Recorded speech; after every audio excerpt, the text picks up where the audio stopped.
নমস্কার বন্ধুরা, আমি সঞ্জিত। সঞ্জীবনী চ্যানেলে তোমাদের সকলকে স্বাগত। আশা করি তোমরা সকলেই ভালো আছো। দেখো, আজকে চলে এসেছি চুঁচুড়া স্টেশন, যাব সিঙ্গুরের উদ্দেশ্যে। চলে এসেছি সিঙ্গুর এগ্রিকালচার ফার্মে। এখানে 2002 সালের কেপিএইচ ব্যাচ পুনর্মিলন অনুষ্ঠানে আয়োজন করেছেন হুগলি জেলার বর্তমান সভ্যবৃন্দ। দেখো কত সুন্দর ব্যবস্থাপনা, সত্যি খুব আয়োজন খুব সুন্দর হয়েছে। বহু বছর পর, বলা যেতে পারে প্রায় 20-22 বছর পর সবাই মিলে আবার একসাথে হয়েছে।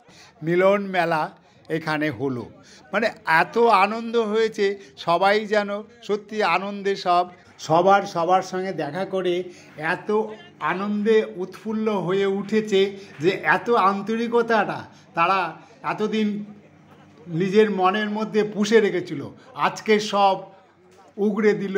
এই 20-22 বছর পরে সবার সঙ্গে দেখা হয়ে সব এইখানেই সবাই সবার সঙ্গে উগড়ে দিল। দেখো সবাই সবার মতো করে সবার সঙ্গে বেশ গল্প গুজবে মেতে উঠেছে। আর এদিকে রান্নাও শুরু হয়ে গেছে। এদিকে চিকেন পকোড়া ভাজা হচ্ছে, আর একদিকে চা, কফি, চিকেন পকোড়া সবার হাতে সুরজিৎ বাবু সবার হাতে হাতে পৌঁছে দিচ্ছেন, গিয়ে দিয়ে আসা হচ্ছে। সবাই মিলে আনন্দ করে খাওয়াও হচ্ছে। দেখো তোমাদের চারদিকটা ঘুরে একবার দেখাই, কত সুন্দর চারিদিকে সবুজে ঘেরা, তার মাঝখানে সবাই মিলেমিশে কীরকম আনন্দ করে চা কফি খাওয়া হচ্ছে। তোমাদেরকে চারিদিকটা ঘুরে দেখাই, একবার করতে থাকো।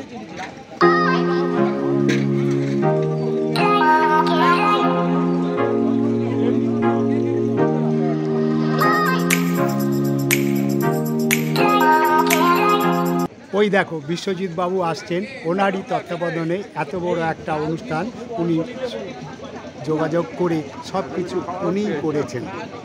ওনাকে অশেষ ধন্যবাদ জানাই।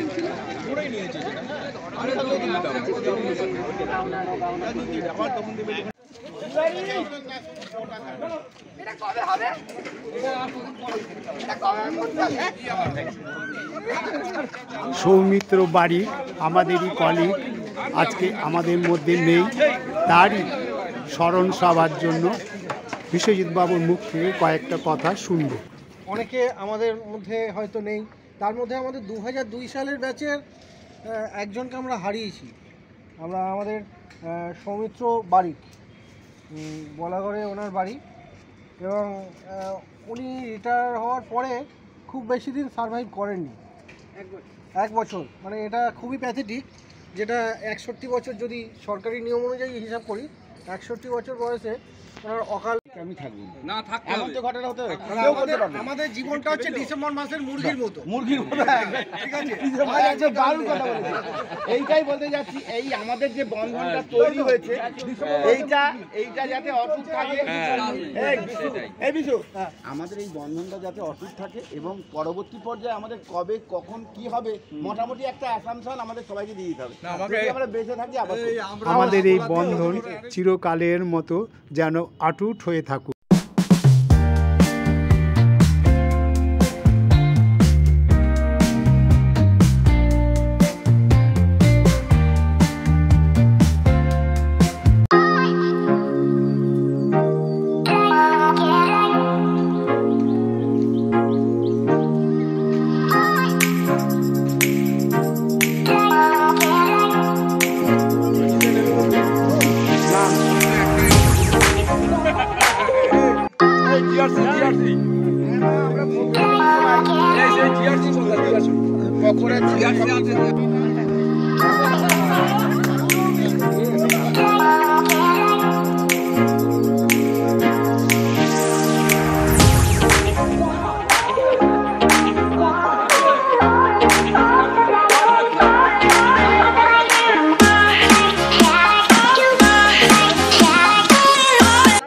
এই যে এই মাঠগুলো দেখছো, নানান রকমের সবজি এবং চাষবাস হয়। এইখানে নানান রকমের ভ্যারাইটিসের সবজিও চাষ করা হয়। ওই যে দেখছো প্লাস্টিক দিয়ে ছাওয়া করা আছে, ওইখানে হলো আলু গাছের কাণ্ড কেটে লাগানো হয়েছে। সকল সদস্যের মধ্যে বিশুবাবু সবাইকে একটা করে পেন, ডায়েরি আর একটা প্যাড উপহার হিসেবে। কত আনন্দ সহকারে নেওয়া হচ্ছে। প্যাডের মধ্যে লেখাও আছে পুনর্মিলন উৎসব।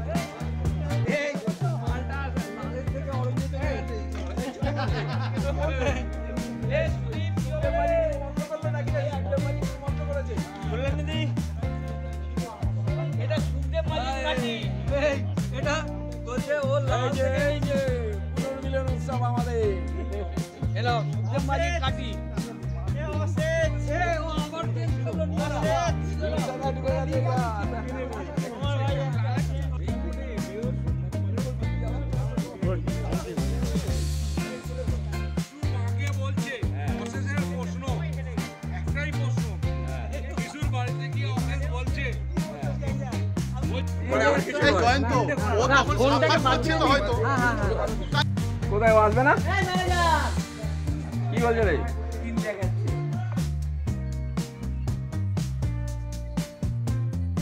সকলে রেডি হয়ে গেছে মধ্যাহ্ন ভোজনের জন্য, বসে পড়েছে সব চেয়ার টেবিলে।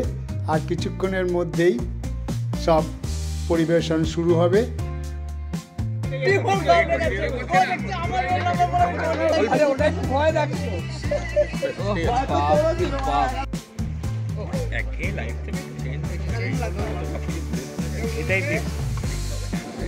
জিজিবির কথাটা বললেন না কিন্তু।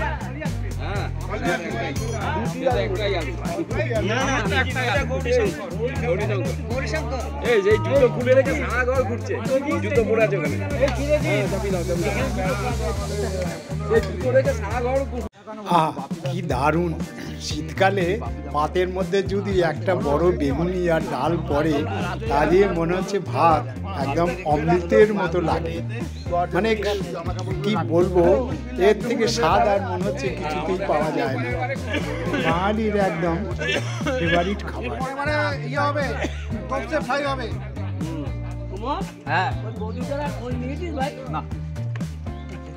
এর পরে বারে বেগুনি হবে না, তোপসে ফ্রাই হবে। না, বেগুনি ভালো।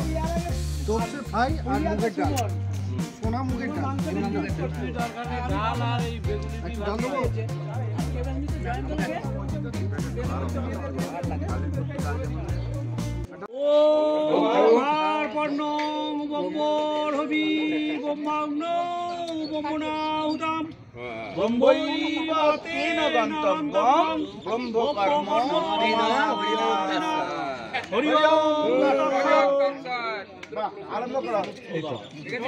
তারপরে জয় দিয়ে কিন্তু উঠতে হবে।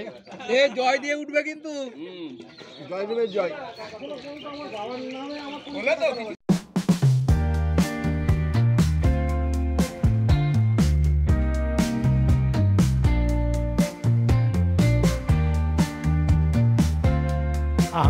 পাতের মধ্যে যদি আবার এক টুকরো মাংস পড়ে, তবে একদম অমৃতের মতো জমে গেল। খাওয়াটা সত্যি একদম জমে গেল। রান্না এত অদ্ভুত রান্না হয়েছে, খুবই সুন্দর। রান্নার কোনো ত্রুটি হবে না। রান্না সত্যি খুব ভালো রান্না হয়েছে। যিনি রান্না করেছেন তার জন্য রইল অশেষ ধন্যবাদ।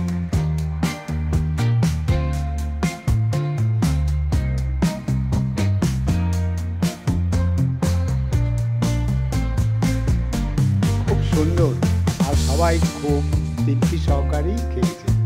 ভালো, খুবই ভালো লেগেছে।